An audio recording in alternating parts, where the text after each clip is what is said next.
Click. Are we live? I don't know. I think I hit record.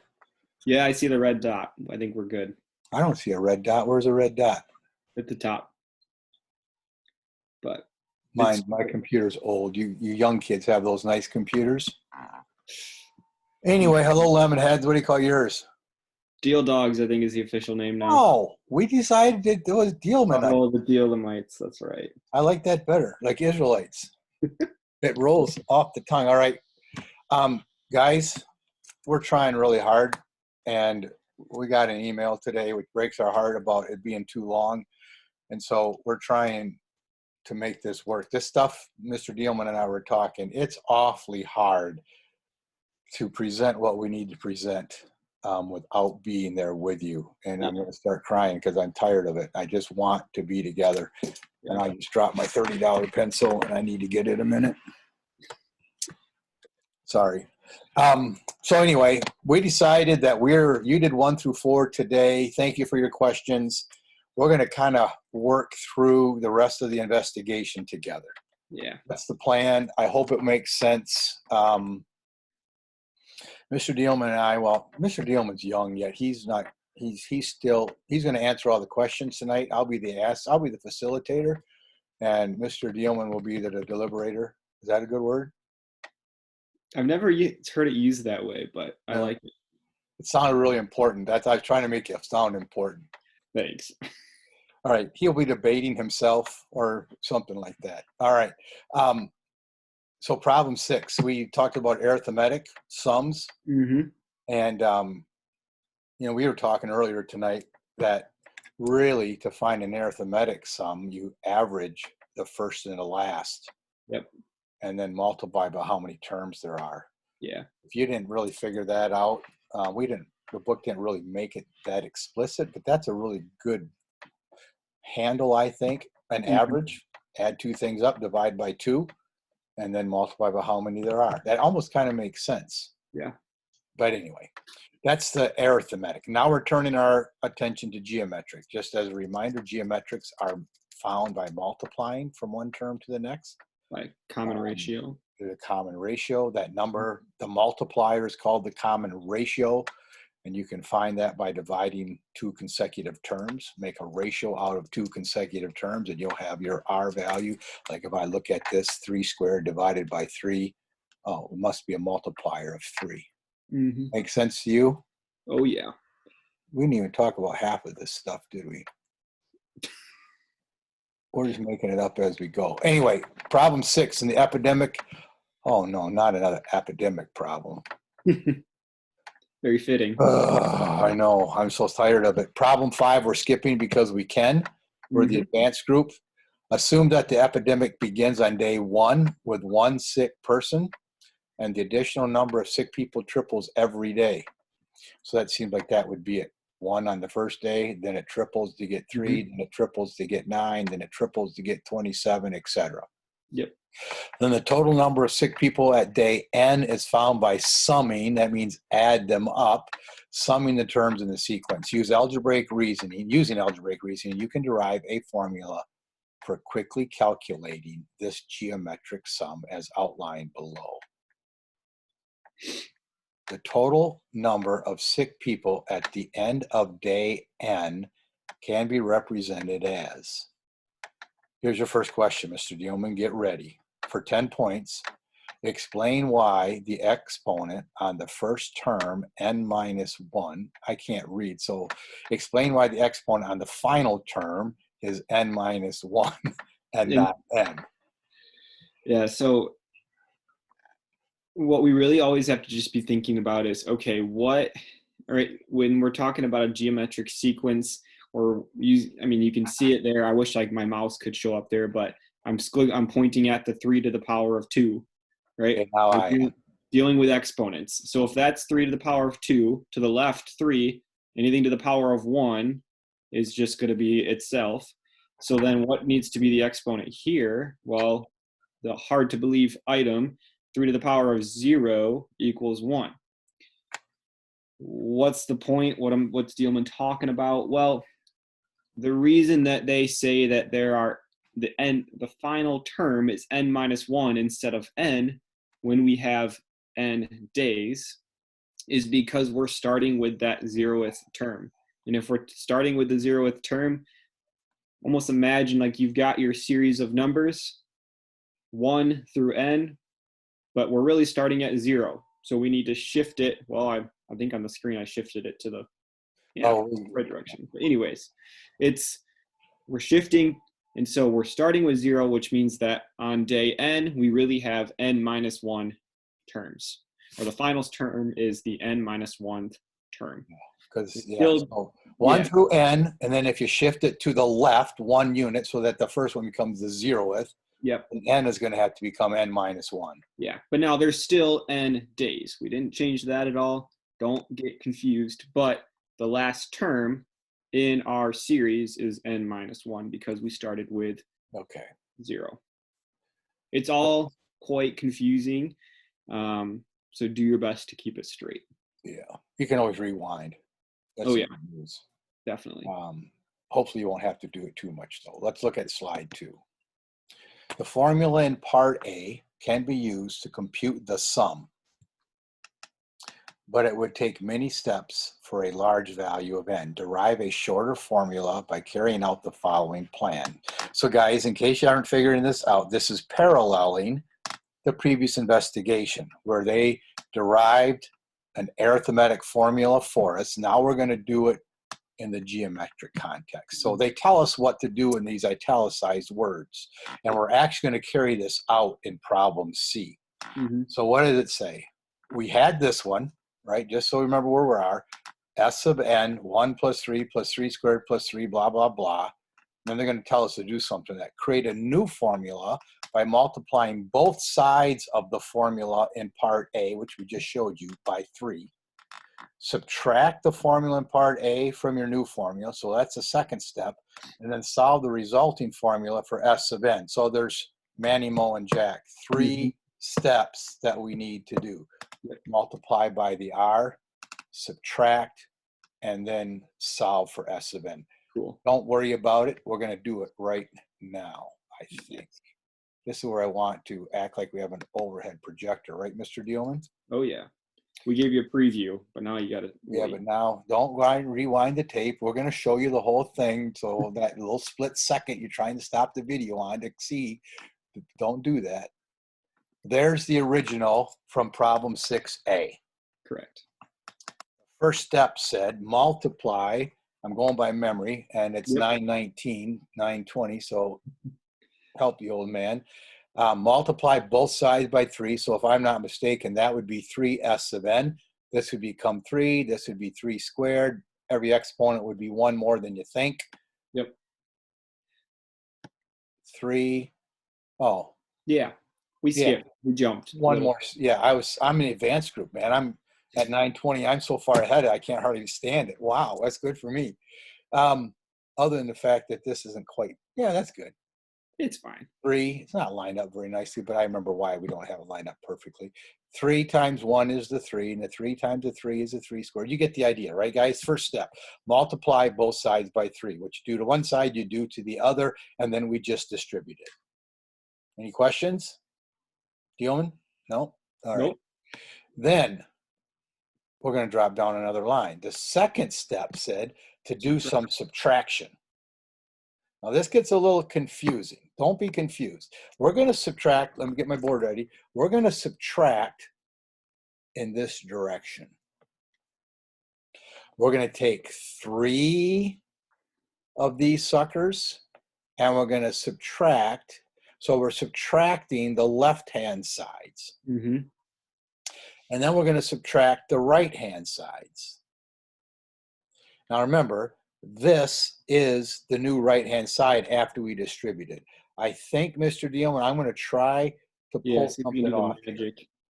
I think I'm going to try to pull something off here. I'm going to take this and I'm going to slide to the right for the time being.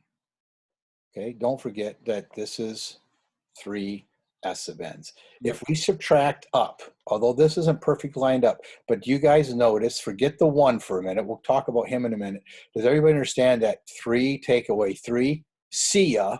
Yep. 3 squared take away 3 squared, whack. 3 cubed, whack. 3 to the 4th, 3 to the 4th, whack. This is pretty fun. 3 to the n minus 1, whack with the 3n minus 1. And then there's nothing to subtract from this guy.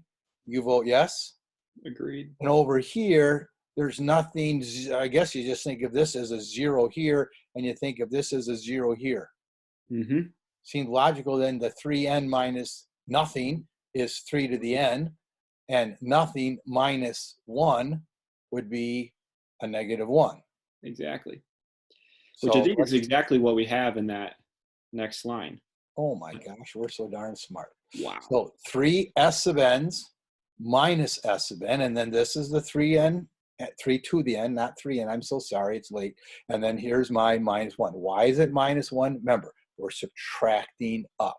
So think of this as nothing. 0 minus 1 is a negative 1. Think of this as nothing. 3n minus 0. Almost looks like a person, doesn't it? Missing a leg. Without, yeah, there we go. Wow. All right. Wasn't meant to be, but I'm an art. See, we should get paid double. Something we're teaching art now too. Ever think of that? No? All right. Yeah. Now what are we going to do? It said this third step. So we multiplied by 3. Yeah. We subtracted. The third step was to solve for s sub n. Get s sub n by itself. Yep. Did you ever hear of core 1? I teach it. Right? Yeah. So right over here, gang, this is a core 1 factoring problem. Mm-hmm. There's 2 terms, and it's kind of like, I'll do it in blue, it's kind of like having a 5n plus 25, for example. If you had to factor that, you would take out a 5, you need to be left with n plus 5. See, no, I won't write. Don't worry about it. I'm going to factor out an s sub n from this. If I take out an s sub n, I'll have a 3 to get this term. If I multiply back, if I multiply back, did I do good? Yep. All right. Then last time I checked, 3 minus 1 is 10-pointer. 2. I think that's good. But we don't want to convert that to a 2 quite yet. Yeah, we don't. I'm jumping the gun. My bad. Rewind the tape. We can't. But to pretend, although 3 minus 1 is 2, don't think about that anymore. We had to get s sub n by itself, and lo and behold, gang, there it is. Yeah. Itself. Yep. So now what was the point of this problem? The point of this problem was to try to add these suckers up in a shorter formula. Mm-hmm. Now, Mr. Dielman, I'm not a rocket scientist, but I think that 3, looking at this formula, wasn't that the common ratio? Yeah, sure was. And then it looks like I take a fraction, I take the common ratio minus 1 in the denominator. Mm-hmm. It looks like the common ratio to the n. Did we say there were n terms? Yeah, there's n terms, but the final term was the n minus 1. Because this one was really r to the 0, so there's n terms. So it seems like this could be thought of as the number of terms, maybe? Mm-hmm. I like it. And 3 to the number of terms minus 1 over r minus 1. Oh. Well, I think that takes care of problem 6C. We got to keep her moving. Didn't want that to happen. I got to make this go away. Now I can advance my slide. Yeah. Were you ready to advance, or do you have some other comment? No, I'm good. I'm just forgetting the order of which this was going. No, but this is good though. Let's try. Let's practice our formula. Okay, let's practice our formula. So this is where skipping problem 5 is going to cause a little bit of a ruckus, but we can get through it. Oh yeah. Use this formula to calculate the total number of sick people at the end of day 6. Wow, this is a bad context in a situation in which we find ourselves. How depressing. Anyway. Okay, so it looks to me like day 1 had 1 sick person. Yep. The second day, looks like there were 3 times as many. 3 times as many. We could fill in this table 20. I like red better. Stands out. It does. 27, and then don't tell me 81, and then 243. Mm-hmm. So it says, use the formula. I know what you knuckleheads are thinking. That's an affectionate term. You get out your calculator and add those up. Why the heck would you want to use a behemoth formula? That's probably good logic, except if we don't practice on baby problems, we ain't going to be able to do it on the big boys. Well, because think about this, right? What day are we on of measuring how many cases of coronavirus there are? Like, Yeah, that's a day, good point. like you can't add up 80 different terms, 80 numbers. You'll be sitting there for 20 minutes. So we must have to have a formula. And we do have a formula. Mm-hmm. Let's use it. I think we started with this idea of a sum. And if I'm not mistaken, wasn't it R, because it was 3, R to the N? Mm-hmm. Depending on, how many days or how many terms. And then it was -1. Yep. All over R minus 1. If I remember right, that was the formula. Yes. So R, came through. What's R in this case then? Let me try it. Looks like I could do this. How do you find R? R is always pick a term and divide it by the previous one. I pick 9, I divide it by the previous one, and lo and behold, that's 3. Ta-da. 3 divided by 1 is 3, 27 divided by 9 is 3. I'll just show off. 81 divided by 27 is 3. I don't really know that, but it must be. And 243 divided by 81 must be 3. Oh, yeah. R is 3. I'm going with it. So I have 3 minus 1 on the bottom, which is 2. That's what we were talking about a few minutes ago, prematurely. 3 to the N. Uno, dos, 3, 4, 5, 6. I think there's 6 terms. We should get paid more money because we taught art and now Spanish and math. What do you think? I agree wholeheartedly. All right. I don't know what 3 to the 6th is. Dang. Is your calculator still up, or do I need? I have my calculator out. You won't see my calculator because I don't know why. Dylan told me why you can't do it. 3 to the 6th is 729. Pencil, please. 720. That can't be right. Oh, yeah, 729 minus 1. It's got to be an even number, but when I minus 1, it will be. All right, 729 minus 1 is something. 728 divided by 2. Now you can do 3 minus 1. Yeah, and that would be something. 364.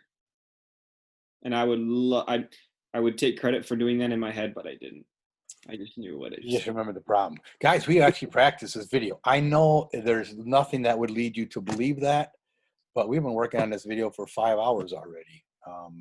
Kind of going through it about 10 times, and we got the spit shine version now that you are enjoying.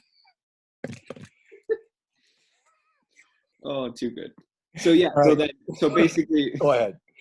At the end of day 6, yes, day 6 there were 243 new sick people, but if you were to add them all up from day 1 all the way to day 6, 364 total people are sick. Total number of sick people. That means add them up. Add them up. I like it. Now, I think you kind of hinted at this general idea, right?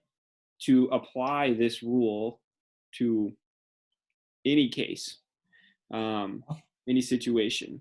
So I think, I'm not sure what, I think we're trying to guess what the next problem is? Are you trying to do a segue, or what are you trying to do? No, I jumped a little bit too ahead for the segue. Problem 7, we aren't up to that. I know what you're thinking. We're not quite there. You want to go fast. Oh, that's a lot of stuff. Remember, you don't have to rewind the tape. We'll show it to you. Yep. So looks like this is a general reasoning to derive our general formula that Lemon came up with in the slide before. R to the N, right? R to the power of how many terms you have minus 1 divided by R minus 1. But how can we can we, us math teachers, do the math to actually get this formula, or did we So just make it yeah, up? it kind of goes back to unit 1. You know, it wasn't your favorite unit, but when we're core 3 students, we have to kind of go back to our 2-year-old days of why, mom, why? Keep asking why. In other words, we have to prove stuff doesn't fall out of the sky. Mm-hmm. This formula seems to be working, but how the heck and where did it come from? We're going to try to derive that right now. So this is what we want to find out. We want to add up these terms. S sub n. S stands for sum. And we want to add 1 plus r squared, blah, blah, blah. There were 3 steps a minute ago. You remember 3 steps, or Mr. Dealman? Step one was multiply by, well, in that case, it said multiply by 3, but we figured 3 is that common ratio. So in this case, multiply both sides by r. That's what I remember. And lo and behold, Sweet.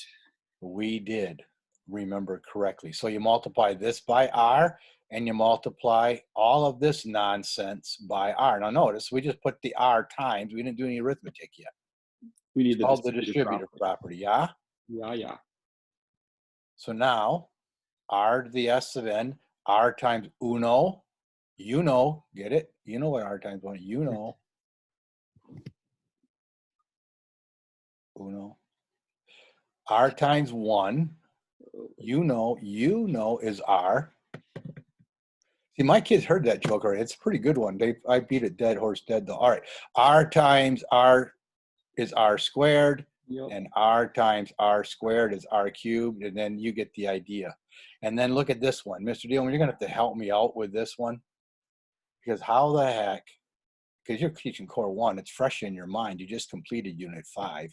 How in the world is r times r to, that looks like an n, sorry, r to the n minus 1?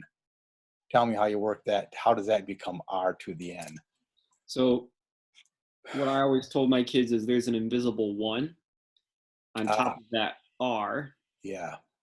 And you kind of want to be able to visualize that, because when you multiply, when you're multiplying, I can't remember the exact, but I think it's when you multiply the product of a power.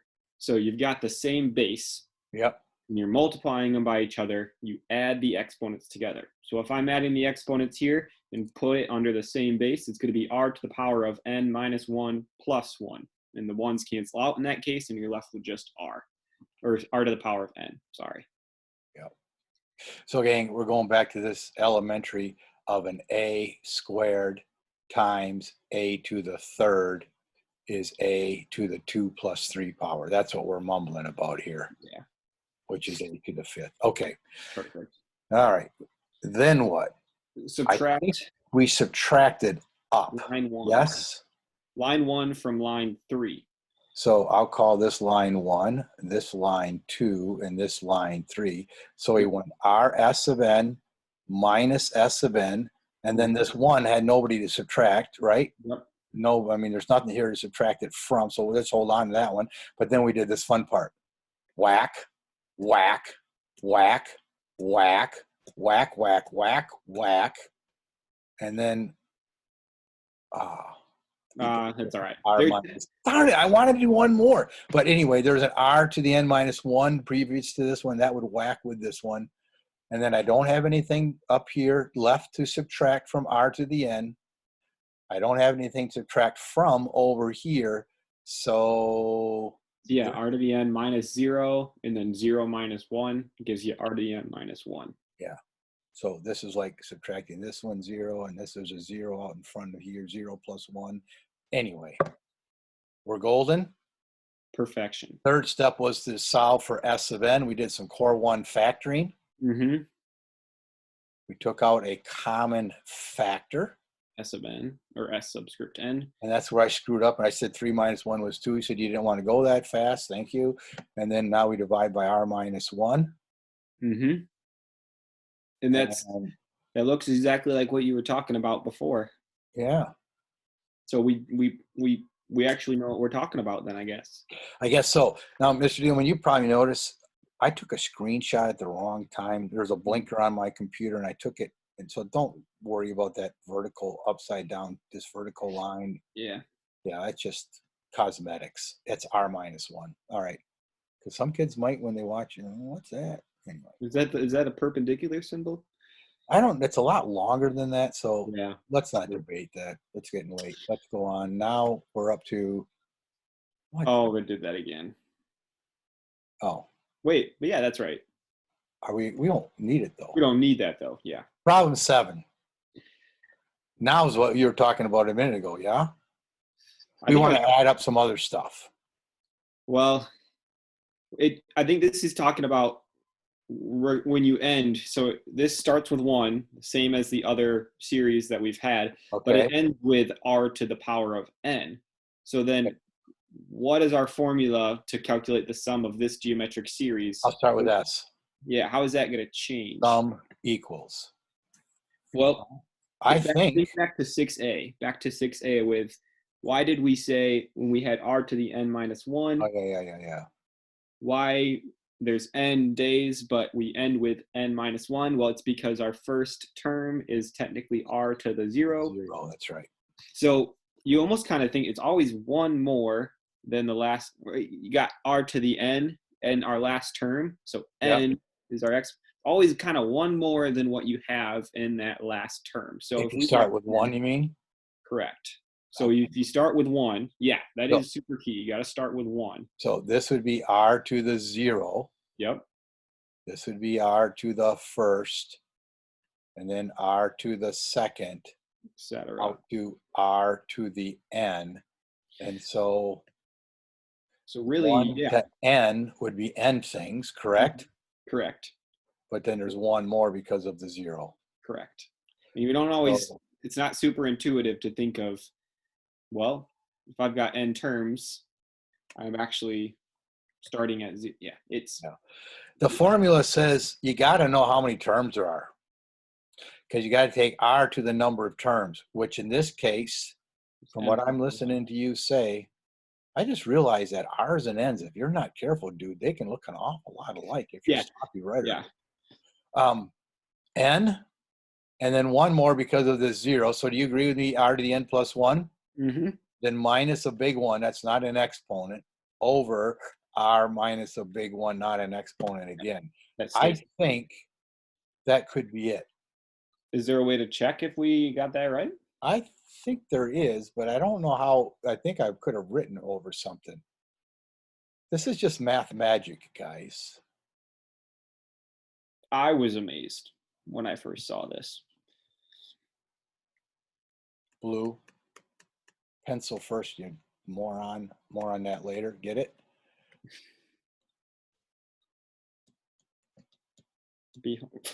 That's what that was for. That's what that was worth. I mean, we got it right. Look, it's the same blasted thing as the math magic. In case you didn't catch that magic, this wasn't showing. And then you just click here, and then you slide to the right. The sun is sliding to the right on this program is fun. All right, we're ready for some more. So now, what if our last term is r to the n plus 1? Well, Mr. Lemon, if we follow the same type of pattern as the previous one. The pattern is start by writing the word sum. Yes, sure. Sum equals. Sum equals. There we go. And I know I need r. To the power of how many terms you have. And in this case, we end with n plus 1. Yep.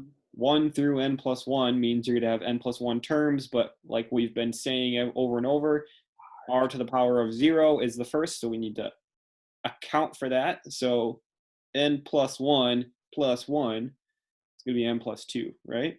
I would vote yes. And then subtract the big 1. Divided by r minus 1. Divided by that common ratio divided by the big 1. No, not an exponent 1. Oh, this one I know I screwed up on. There's a way, Mr. Dillman, to check if that's right or not? Oh, but yeah, you're a little. I'll fix it. Don't worry. Perfect. Slide to the right. Ooh. Looks like we got it right.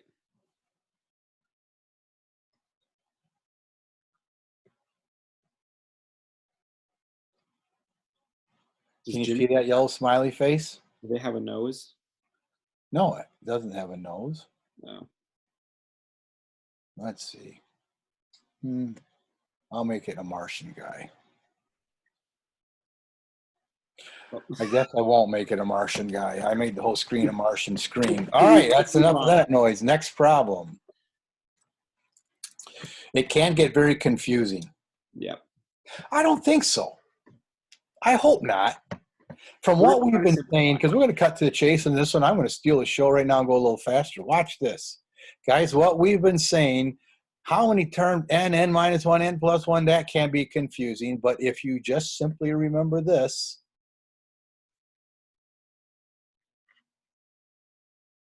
R. common ratio raised to the number of terms minus 1 divided by r minus 1. If you remember that, that's perfect. Yeah. I remember that.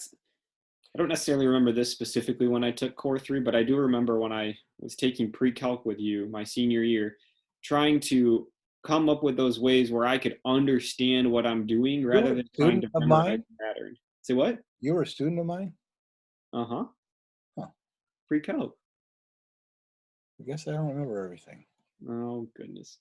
But anyway, I'm sorry, I interrupted. What were you saying? You don't remember this from Core 3, but in pre-calc you remembered. Well, no, I don't necessarily remember this. This story doesn't necessarily apply, but I remember in pre-calc a lot.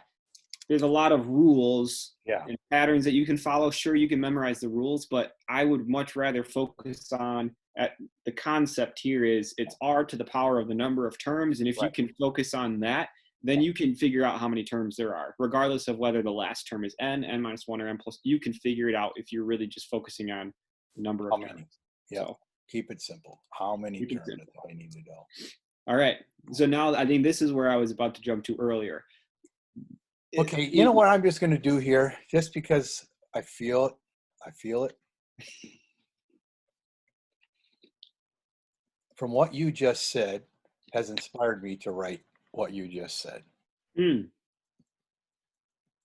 Initial term plus last term divided by 2 times the number of terms. Yep. There you go. It's kind of sloppy, but that's the sum for arithmetic in words. Initial term, that's the first one on the list. The last term, the last one on the list. This is where this idea of an average comes in. Add two things together, divide by 2 is an average, and then times how many of those there are. Yep. Boom. Gauss kind of developed this idea, or helped us develop this formula the other day. Okay, now, Mr. Dillon, we're getting close to the end. Oh, 8, there's 9, but go ahead. 8. Oh, wait, so, I was going to ask you a question. Our practice route went like this. Mr. Dillon, if you remember, or if you've noticed, every one of our blasted series so far has started with the number uno. If you don't take Spanish, that's 1. Everyone started with 1. Well, what the heck? They don't all start with 1. There was a problem just the other day. If you cut your hand and 25 bad guys got in it, 25 bacteria, and it doubled every quarter of an hour, how long, blah, blah, blah, do you have to live, or something like that? What do you do then if it doesn't start with 1? Is there something, adjustment we need to make? Well, there is an adjustment. Yeah. I think you could easily overthink it, but if we keep it simple, I mean, if your initial term is not 1, then there should be some common factor that each of your terms is multiplied by. Yeah, because it's geometric, yeah?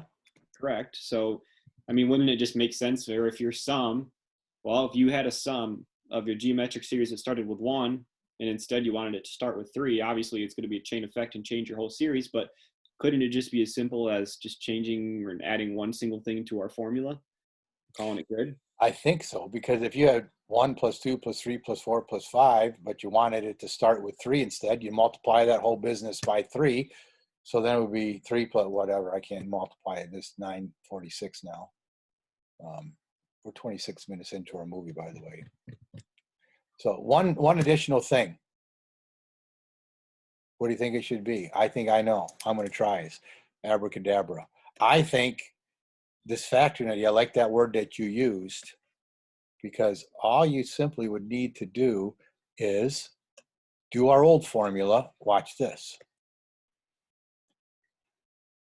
Do our old formula, but then A, multiply the old formula, the old one we just had on the previous page, times A, where A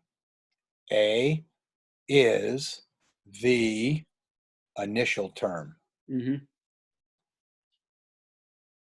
So like you said in your example with the bacteria the other day with the cut in the hand, if your initial term was 25 bacteria, you'd multiply, you would do your original formula, Find which is your R values. Yep. How many terms there are. You got it. And then multiply that. A would be like 25. Simple as that. Keep it Simple simple. as that. All right. Couple more, gang. We're almost there. I think this last one, yeah. So now they do. We're trying to pull it all together. I'm kind of so advanced at this later than I already talked about arithmetic just a couple minutes ago. Mm-hmm. But this is interesting because they give us the same series, B1 plus B2 plus. This is straight from the Department of Redundancy Department. How can one be arithmetic and one be geometric? They don't tell us the actual numbers. They just tell us they are. Yeah. Okay. So if we had to find the sum, if this were an arithmetic sequence, Mm-hmm. I think we just said take the initial term, mm-hmm. add to it the final term, Yep. divide that sum by 2, We're averaging it, and multiply by how many there are. Why won't that connect? That's really strange. Yep. Sometimes there's dead spots, kind of like a bad basketball floor. Then multiply by how many terms there are. How many are there if it starts at 1 and ends at n? Just n. I think there's just n. They made it nice for us there. So it seems logical. Now, I don't know if they're going to have that in the correct form, but it'll probably be. Once again, we can slide to the right. Yeah. B plus n, I mean B1 plus Bn, we got that. Mm-hmm. Times n, and they divided by 2. That's semantics. The order of operations will allow us to do both of those things. Both of these are what are called equivalent in math land. For sure. All right. So now, if it's geometric, we don't know what the R is, but I guess we're just going to call it R then, yeah? Yeah, just keep it arbitrary. We don't know what R is. We're going to say R to how many there are. Which, same as the last one, N. N, yeah, because it's the same thing. So it's the same in terms. Minus the big one divided by an R minus 1. But our first initial term. We don't really know if that's a 1 or not, do we? Right. So let's just pretend like it's not and multiply everything by B1. And then again, let's check it. Abracadabra. Oh, no. My bad. But that looks, other than the fact that my writing's sloppy, looks pretty darn nice. Yep. That's equivalent. Next slide. Huh. You made it. You have any final thoughts or words of wisdom? You know, my brain's kind of fried at this point, but yeah. I'm sure that any questions that arise, you guys will ask on the office hours Google Doc, and we'll be happy to answer them tomorrow morning. Yeah. So I guess this, guys, so you don't have to do anything today or tomorrow, whatever, whenever you watch. You're watching the video today. That's it. We're not going to make you go to the Google Doc, the Google Classroom. Initially, that's kind of what we thought we were going to do. When we got together tonight and decided we better do this movie instead. Mm-hmm. You don't have to go to the Google Doc and fill in your answers or anything. As far as I'm concerned, Mr. Dielman, could they upload 1 through 4 and call it good? I was actually just thinking that they could probably turn that in for us to look over later this week. So, and then we also said there's going to be the checklist today. Yeah, so that'll probably be item number 1. You probably already did the checklist if you've made it to the end of the video. That's my guess. Okay. All right, checklist, and then watch the video, and then we'll figure out what we're going to do the next day. Probably some practice with this, is my guess. Probably some practice. All right, signing off. Mr. Dielman, do you know how to stop this crazy thing? I think you have to I know. go back Did up. you I think ever you hear gotta of go the back. Jetsons? Say what? The Jetsons. It's an old cartoon. Mm-mm. Ask your parent. Your parents know. George Jetson stopped it. Wilma stopped this crazy thing. It's at the beginning or the end of the show. I mean, so anyway, don't worry about it. Stop this crazy thing. Stop recording. I'm going to sign off. 1, 2, 3, stop.